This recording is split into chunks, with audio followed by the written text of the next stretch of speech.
umur 78 tahun. Dia meninggal paling pertama di Australia, dan saat itu semua baru kaget, wah kok ternyata ada yang meninggal ya coronavirus. Semua jadi takut. Nah, James Wan ini itu paling dekat dengan kita, karena dialah yang sponsorin kami sekeluarga untuk mendapatkan permanent residence di Australia. Jadi meninggalnya orang ini, walaupun saya udah gak kerja di tempat dia lagi, cuman tahun ini benar-benar tahun yang membuat kami merasa bahwa ini tahun Tuhan membawa kita ke level yang lebih tinggi. Saya yakin dan percaya tahun ini juga buat Gilgal Pondok Gede kita akan dibawa ke level yang lebih tinggi. Amen. Nah, when you go for the retreat ya, temanya apa kemarin tadi? Unlock. Nah, when you got this unlock done, percayalah saudara akan ke level yang lebih tinggi. Amen. Nah, sebelum Anda ke level yang lebih tinggi itu, sebelum unlock these things, kita harus lihat kelemahan dari sisi yang berbeda. Karena apa? Waktu kita melihat kelemahan, karena gereja juga ada kelemahan. Gembala punya kelemahan, pengajar di sini semua, pelayan di sini pasti punya kelemahan. But how we see this weakness become the strength untuk kita. Amen. Karena dunia melihat segala sesuatu berbeda dengan Alkitab. Percayalah Bapak Ibu. Dunia akan melihat segala sesuatu berbeda dengan Alkitab. Nah, yang terjadi, menariknya lagi, yang terjadi di dunia ini itu yang dikatakan di Alkitab, bukan dunia. Jadi saudara tuh punya kunci sebenarnya. Memang benar tadi pagi dikatakan bahwa kita punya kuasa untuk mengusir segala sakit penyakit dan segala kelemahan. So this thing, jadi saudara sebenarnya bukan lemah, saudara tuh tetap kuat. Kenapa kita anggap kita lemah? Karena kita melihat diri kita sendiri adalah daging. Di gereja ada nggak orang yang menyebalkan? Kalau kita jawab secara kekudusan, tidak ada. Semua orang di gereja menyenangkan. Tapi dalam hati kecewa, aduh ada satu orang ini sebenarnya dia nyebelin sih. Cuman ya sudahlah, saya memandang dengan salib kan. Cuman secara daging dia menyebalkan nggak? Menyebalkan. Mungkin dia berkata sedikit, tapi satu kata keluar dari mulut dia, aduh ini di hati Pak, aduh. Cuman udahlah orang gereja gitu kan. Cuman that kind of thing, kita ketemu orang-orang ini ternyata sebenarnya orang-orang yang menyebalkan ini, orang-orang yang kadang-kadang di gereja tuh kayaknya nggak aktif tapi banyak omong gitu misalnya. Tapi dengan orang-orang seperti ini, dia itu kelemahan buat kita, dia sudah kelemahan buat gereja, itu adalah kekuatan buat kita. Karena orang-orang ini akan melihat gereja dari sisi yang berbeda. Karena kita melihatnya gereja harus begini, tapi orang yang ini mungkin dia suka kritik, suka apa, cuma mungkin benar. Karena dia melihat dari sisi yang berbeda, dia lihat salib dari sisi yang berbeda. Seperti orang pegang gajah. Kalau saudara tutup mata, saudara pegang gajah, saudara nggak tahu itu binatang apa, saudara kan akan pegang apanya? Belalainya sama yang pegang buntutnya kan beda, sama yang pegang perutnya. Nah, sama seperti orang membaca Alkitab. Kadang-kadang makanya kenapa ada pengajar banyak di depan sini, mengajar satu bahan yang sama tapi dari sisi yang berbeda. Menarik gak? Sangat menarik. Jadi sebenarnya saya percaya bahwa Tuhan akan bawa gereja ini ke level berikutnya. Tapi kita harus siap. Oke.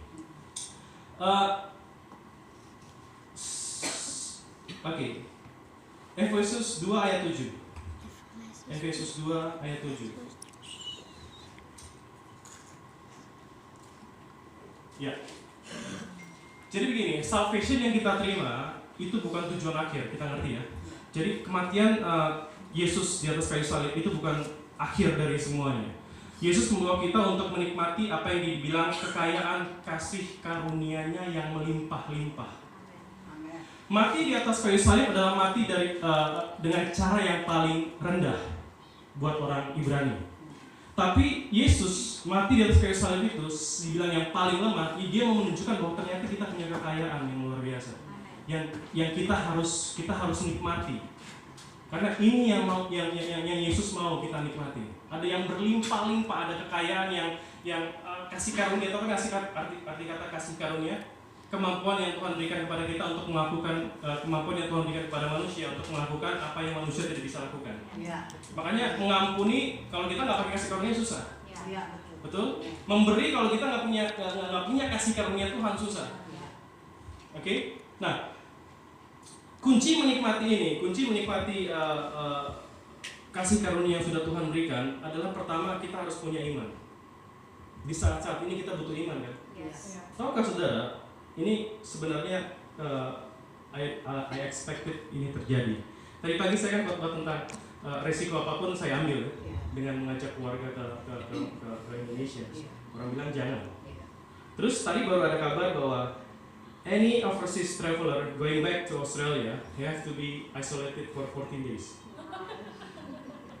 Saya baru tadi bilang gini, kalau iman, jalan dong imannya ya. Tapi ternyata gini, iman bukan untung rugi. Kalau aku pikir ya makanya kalau ngomong hati-hati ya kan. Cuma begini, I don't see the things from that side. Karena saya pernah alami sebelumnya. Waktu itu ada anak yang namanya Zoe di sana. Waktu kita memiliki dia, kita keguguran berapa kali. Terus saya berdiri di depan mimbar, saya bilang, next year saya akan gendong anak saya. Kalaupun itu nggak terjadi, saya akan tetap melayani Tuhan. Amin. Ada orang di belakang sampai nangis, bilang, kamu ngomong apa? Cuman kayaknya I feel something in you. Nggak mungkin dong. Itu kan gila omongan itu. Nah, terus saya bilang gini, saya banyak orang lihat kesaksian di depan. Orang kesaksian itu memberkati. Cuman the thing is like this. Kalau kita kesaksian melihat apa yang sudah kita terima, itu menceritakan dia mengucap syukur. Tapi kalau kita ada orang kesaksian di depan, dia belum lihat, dia belum alami, that's faith. Kalau ada tiba-tiba minggu depan orang, siapa yang mau kesaksian, tiba-tiba ada yang berdiri, ke depan sini. Misalnya siapa? Agus berdiri di depan. Tiba-tiba Agus ada expect something, dia akan menjadi director of perusahaan apa gitu. Dia berdiri. Tahun depan saya akan jadi director perusahaan ini, tapi sebelumnya dia harus dengar dong firman Tuhan. Maksudnya dia harus punya vision, punya gambaran dia akan jadi director. Dia bilang saya akan jadi director tahun depan. Orang berkata, ya lihatlah, sadar diri lah Gus. Misalnya kan, kamu siapa? Kan kita berpikir seperti itu kan? Tapi kalau itu terjadi, that's faith. Itu yang dibilang namanya another level. Nah tadi waktu saya baca, wah ini dia, ini namanya seru dibilang. Kita kayak, ya itu namanya iman. Tadi saya bilang bahwa itu yang dibilang, orang harus lihat kesaksian. Orang nggak lihat kita menyanyi di gereja. Orang nggak lihat seberapa pintar kita beri pujian di depan mimbar ini. Orang akan lihat seberapa iman kita dibuktikan. Amin. Waktu saya akan kembali ke nanti ini ke mana? Ke Melbourne. Kita harus stay 14 hari karena keputusan kita untuk pergi. Karena untuk keputusan kita juga saya ada di sini, banyak yang harus kita bayar, banyak yang harus rugi karena tiket dan lain sebagainya. Cuma the thing is, Tuhan bisa ganti semua. Ini iman, Tuhan belum ganti. Mungkin kalau dalam hati saya, aduh lo ngomong apa sih? Cuman, let's see, itu iman. Oke, selanjutnya. Saudara lihat gambar apa di depan saat ini? Saudara, karena gini penting, kalau banyak gembala membuka gereja karena mereka melihat visi, baru mereka buka gereja. Karena saya melihat saya ada gambaran. Kalau saudara baca Alkitab juga saudara harus mengerti bahwa Alkitab itu akan mudah dimengerti kalau saudara tahu konteksnya. Kita nggak main copot-copot Alkitab terus kita khotbahkan. Kita harus baca seluruhnya kan. Itu tentang cerita apa, baru kita khotbahkan. Karena kita perlu namanya konteks. Ada history dan lain sebagainya. Alkitab akan mudah dimengerti kalau kita mengerti seperti penulis buku. Kita baca buku enak kalau kita bisa bayangin ini penulis lagi nulis apa ya. Kita bayangin gitu. Kan kita sering nonton film kan. Tapi kalau novel kan susah ngertinya. Baru kita bayangin, oh ini loh. Kenapa waktu Yesus disiksa gitu kan? Kalau kita berpikir kita baca Yesus waktu dia disiksa, dipukul dan lain sebagainya. Kalau kita ngebayangin, mungkin kita bisa merinding. Makanya ada film Passion of Christ baru bisa kita mengerti kan. Nah itu yang namanya gambaran. Ilmu berkhotbah, homiletika, pasti kalau sebagian di sini kita pernah belajar tentang ilmu berkhotbah. Berkhotbah kan kita harus kasih ilustrasi kan. Kita harus kasih contoh, kita harus kasih apa cerita di tengah khotbah kita. Maksudnya apa? Biar jemaat ngerti. Itu artinya gambaran. Nah saat ini kira-kira saudara punya gambaran nggak tentang ke depan kita mau jadi apa? Gambaran hidup ke depan itu penting. Tadi Kejadian 1 dia bilang Tuhan menciptakan kita segambar dan serupa dengan Allah. Jadi saudara mau Tuhan mau kasih ini loh, gambar hidup kita ini loh, Yesus. Ya nggak? Nah, saudara harus punya gambaran itu juga. Jadi apa yang Tuhan taruh, saudara tahu kira-kira ke depan anak-anak saya akan seperti apa. It's like vision, it's like mimpi gitu loh. Karena itu penting. Gereja ini mau jadi seperti apa, gembala juga pasti punya gambaran. Iya kan? Nah, ini yang harus kita punya. Ini yang harus kita punya. Contoh gini. Oke, saya mau cerita tentang waktu masuk sekolah teologi sama ministry. Jadi waktu masuk sekolah teologi ministry kita di interview. Kalau di sana di interview, jadi enggak semuanya masuk. Kalau lulus interviewnya baru kita boleh sekolah. Kalau di sini kan kita asal bisa bayar sekolah kan.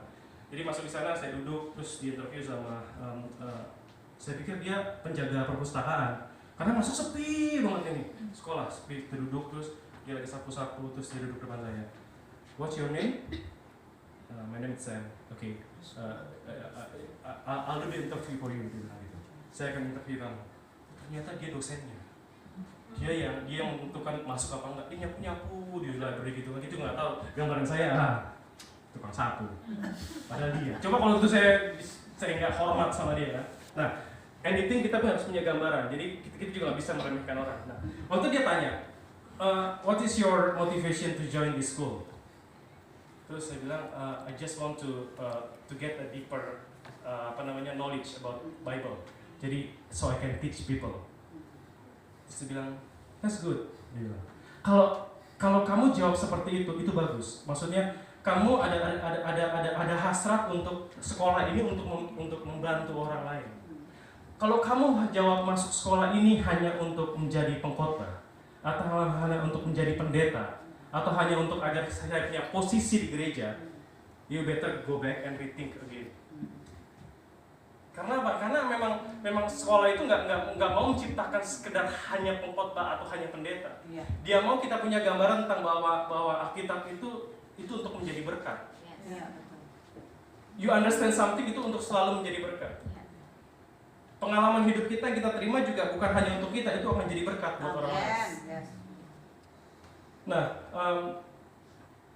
kalau saudara lihat gambaran kucing, saudara bayangin sekarang kucing lagi kejar tikus, oke? Kayak film Tom and Jerry, ya kan?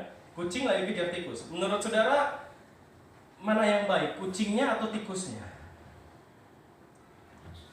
Kucing lagi kejar tikus. Saudara pilih kayaknya tikusnya yang jahat apa kucing yang jahat? Kucing yang jahat. Kalau orang yang suka kucing, dibilang ya nggak apa-apa lah kan kucing makan tikus is normal. Tikus kan nggak menguntungkan ya kan. Tapi orang yang buat sayang tikus, sayang hamster, dia bilang kucingnya jahat, betul nggak? Iya. Tapi kalau saudara lihat kedua binatang ini, yang kucing ngejar tikus karena mungkin dia untuk survive, untuk hidup, dia harus makan. Jadi benar dong kucing ngejar tikus. Tapi kalau dilihat dari sisi tikus harus lari. Kenapa? Karena dia juga mau survive. Kalau dia berhenti ya dimakan oleh kucing. Jadi dua-duanya sebenarnya posisinya sama, pengen hidup. Tapi yang satu pengen makan, yang satu nggak mau lari, nggak mau dimakan. Semuanya punya sisi yang berbeda. Tapi itulah kehidupan yang namanya. Jadi kadang-kadang saya melihat bahwa kita harus punya gambaran yang jelas kayak begini. Ya.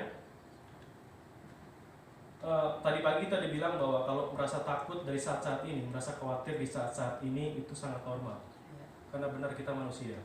Di otak kita juga ada udah dibentuk bahwa ada yang namanya kalau ada stimulus gitu. Kalau kita lihat api, kalau kita lihat penyakit seperti ini, kita takut. Kita nggak mungkin bilang jemaat gak usah takut. Maksudnya mereka juga pasti ada rasa takut. Cuman kita harus tanamkan jangan dikuasai sama ketakutan itu. Jangan kita sampai dikuasai oleh kekhawatiran itu. Ya kita tetap cuci tangan dan lain sebagainya. Cuman jangan sampai kita dikuasai oleh ketakutan itu.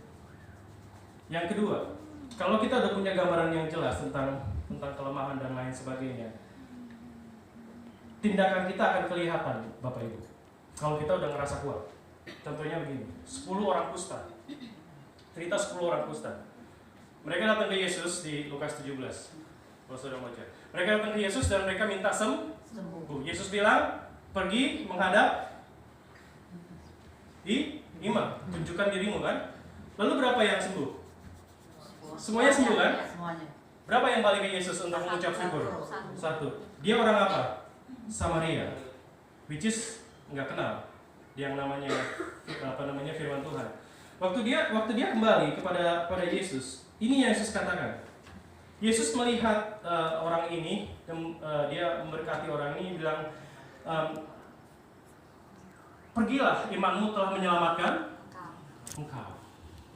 Tahukah saudara, waktu Yesus lihat orang ini, sebenarnya begini, imanmu, ini yang Yesus katakan, imanmu telah menyelamatkan engkau. Waktu Yesus lihat orang ini, itu kan tindakan kan? Tindakan bahwa orang ini kembali kepada Yesus. Namanya tindakan, dia waktu pergi, dia belum sembuh, tapi dia punya tindakan iman, akhirnya dia sembuh. Dia balik dan mengucap syukur. Nah, waktu Yesus lihat orang ini, Yesus cuma bilang seperti ini, saya melihat karakter saya dalam orang ini. Imannya, karena kan Yesus kan, He is the author and the perfecter of our faith. Jadi dia yang mengawali iman ini dan yang menyempurnakan iman. Jadi waktu Yesus melihat orang ini, dia melihat dirinya. Makanya waktu Tuhan ciptakan manusia segambar dan serupa dia. Karena apa? Setiap karakter yang ada dalam kehidupan kita, kalau Tuhan lihat, oh ini anak saya, ini gambaran saya. Makanya firman Tuhan dibilang, jika anak manusia itu datang, Lukas 18 ayat 8. Jika anak manusia itu datang, adakah yang mendapati iman di bumi? Tuhan bukan melihat apa-apanya, dilihat adakah iman di Iman itu apa? Adakah karakter Tuhan yang dia dapat dari saudara semua di sini? Itu yang dia lihat, bukan yang lain. Jadi kalau kita punya karakter Tuhan, walaupun kita dalam keadaan lemah, Tuhan lihat. Tuhan bukan lihat kayaknya keberhasilan kita atau kesuksesan kita, dia melihat ada nggak karakter Tuhan. Mungkin saudara di kantor merasa seperti dilemahkan lah, di backstabbing lah, nggak dianggap lah, dibilang kita kayaknya kurang sukses lah buat orang dunia ini. Padahal kamu kok cinta Tuhan, kamu melayani Tuhan, tapi kayaknya nggak ada bukti gitu loh kalau kamu anak Tuhan. No, pegang karakter itu. Karena apa? Tuhan yang akan angkat kita. Amen. Karena Tuhan lihat, oh ini ada karakter saya, ada karakter Bapa gitu. Dan Bapa tidak akan mempermalukan anaknya. Waktu saudara sukses itu biasa. Tapi waktu saudara taat itu yang luar biasa. Amen. Waktu saudara punya iman itu yang luar biasa. Mungkin kita dianggap dunia apaan? Iman apa? Tapi itulah karakter Tuhan. Kan kita dibilang harus jadi seperti Kristus. Ini agak berat. Ini agak berat pengajarannya. Yang terakhir, nggak usah lama-lama lah ya. Udah lapar kan? Belum ya? Oke. Yang terakhir, berarti saya yang lapar ya. Yosua kalian masuk, disuruh lihat tanah Kanaan. 10, ada berapa pengintai? Ini kita kayak tes mau masuk universitas, banyak pertanyaan ya. Cuma I just want you to think. Karena gini, kalau dengar khotbah, kalau nggak ditanya, kita jadi duduk ngantuk, nggak mikir. Tapi kalau ini kita mikir kan, 12 pengintai masuk ke tanah Kanaan. Yang berbilang tanah Kanaan nggak menguntungkan berapa orang? 10. Yang 2 siapa? Kaleb dan Yosua bilang apa? Itu tanah baik banget, susu madunya segala macam. Kaleb dan Yosua melihat yang berbeda. Itu anak Tuhan. Itu karakter Tuhan. Melihat segalanya berbeda. Yang 10 orang ini 10 orang dunia. Wah, corona. Susah hidup kita ke depan. Tapi Kaleb sama itu no. Itu orang-orang yang besar-besar itu bisa kita kalahkan. Yes. Ini bisa kita lewati. Karena ini nggak akan selama-lamanya kok. Tapi kan kita rugi. Kalau kita, jadi gini, ini agak melenceng sedikit. Iman itu kadang-kadang, iman itu terdegradasi. Iman kita kadang-kadang hancur karena hal-hal yang sepele. Contoh, waktu kita nyetir motor, terus ada lampu merah, kita paling depan, udah terlambat kerja, digeber apa kita stop?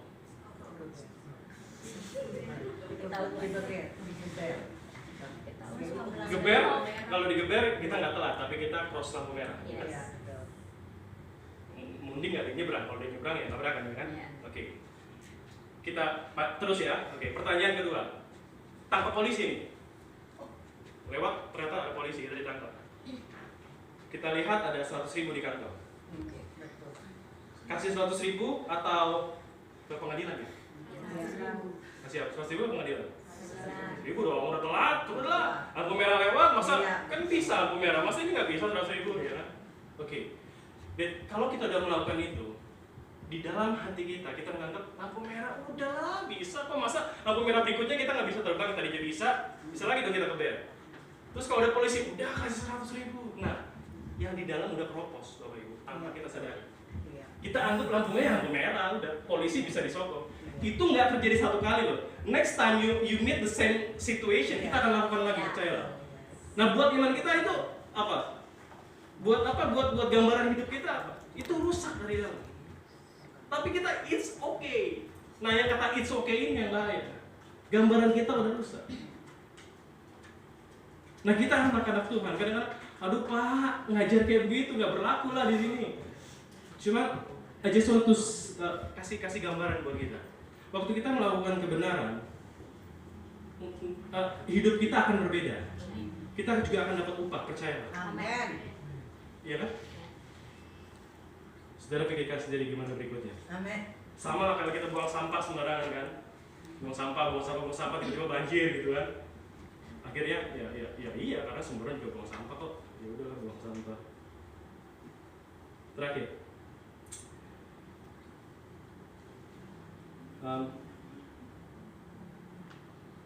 Gambaran, kalau kita punya gambaran yang benar, selemah apapun kita akan menciptakan sebuah namanya keteladanan. Karena apa? Kita selalu punya gambaran yang benar. Waktu Bapak Gembala menyatakan bahwa kita akan tetap beribadah, pasti beliau udah melihat satu visi yang jelas, satu gambaran bahwa we have to do this. Nah kita sebagai jemaat kita juga harus melihat satu gambaran yang sama. Karena apa? Gembala itu kan teladan. Yang kalau di bahasa Inggrisnya referent. Kalau di sana tuh kalau ada gembala dipanggilnya referent. Kalau di Uniting Church. Jadi artinya referent tuh orang yang kita ikuti apa yang dia lakukan. Sama seperti Yesus, dia dipanggil gembala yang agung, gembala yang baik. Gembala itu selalu berjalan di depan. Nah waktu gembala menemukan sesuatu, kita melihat, oh kita ikut. Ingat gembala mengenal domba-dombanya dan dombanya mengenal suara gembalanya. Nah waktu kita dipimpin oleh Tuhan, waktu kita tahu kita gembala, kita semua juga sebenarnya adalah gembala kan. Kita di luar juga nanti jadi gembala. Gembala menunjukkan karakter Kristus yang baik, menunjukkan teladan dari kata tupos itu. Tupos artinya kalau kita lihat sign, kita ikuti, itu namanya teladan. Nah banyak orang berpikir gini, waktu itu saya diajarkan tentang cara didik anak. Jadi gini, kalau anak kecil salah, itu jangan dibesarkan kesalahannya, tapi harus ditunjukkan mana yang benar. Kalau kita sering marahin anak kecil, misalnya Kathleen misalnya salah, terus Kathleen kok kamu tumpahin air sih, kan salah, jangan tumpahin air dong, kan jadi berantakan semuanya. Kamu tahu kan kamu tumpahin air terus gitu. Jadi di otaknya Kathleen, aduh saya salah, aduh saya tumpahin air, aduh ini jadi mama marah, aduh mama marah. Jadi apa? Di otaknya Kathleen dia berpikir itu, kalau saya salah. Tapi seharusnya kalau jadi teladan, waktu dia tumpahin air, Kathleen, ini air ada di sini, kamu jangan tumpahin. Kalau kamu taruh di sini, itu akan lebih baik. Sama kayak apa yang Papa lakukan, lihat ya apa yang Papa lakukan ya. Nah jadi orang tua, kita harus juga contoh ini loh yang benar. Nah anak akan melihat. Dia lihat, oh begini, waktu kita salah, dia akan lihat, kok Papa salah, taruh taruh gelas di pinggir, itu teladan. Teladan bukan untuk kita jadi judge di gereja, tapi teladan itu kita jadi contoh. So, ayat terakhir, Matius 5 ayat 16. Ini terakhir. Masih nangkep ya? Amin. Oke. Saya tahu ini waktu yang baik untuk kalau khotbah panjang-panjang, karena pasti udah ngantuk, udah lapar, mungkin aku udah capek. But demikian hendaklah terang bercahaya di depan orang, supaya mereka melihat perbuatanmu yang baik dan memuliakan Bapamu di sorga. Sebenarnya kalau dunia anggap kita lemah pada saat ini, tapi firman Tuhan bilang kita ini terang yang bercahaya. Terang itu artinya dia punya sumber, punya kekuatan menerangi sekitarnya. Kekuatan bisa menerangi karena kita connect dengan namanya listrik kan, baru ada cahaya keluar. Karena kita connect sama Tuhan, kita bisa jadi terang. Terangnya sumbernya dari Tuhan. Nah, terang itu terlihat karena apa? Karena ada perbuatan. Itu yang tadi namanya teladan. Jadi kelemahan kita saat ini kita harus tunjukkan dengan perbuatan. Bahwa kita ini kuat. Bahwa kita ini jika aku lemah maka kuat. Bukan kuat karena kekuatanku, tapi karena kekuatan dari Tuhan. Kalau kita sudah tunjukkan itu, baru ada yang namanya dan memuliakan Bapamu di surga. Bapa kita akan dimuliakan karena perbuatan kita. Tuhan memberkati.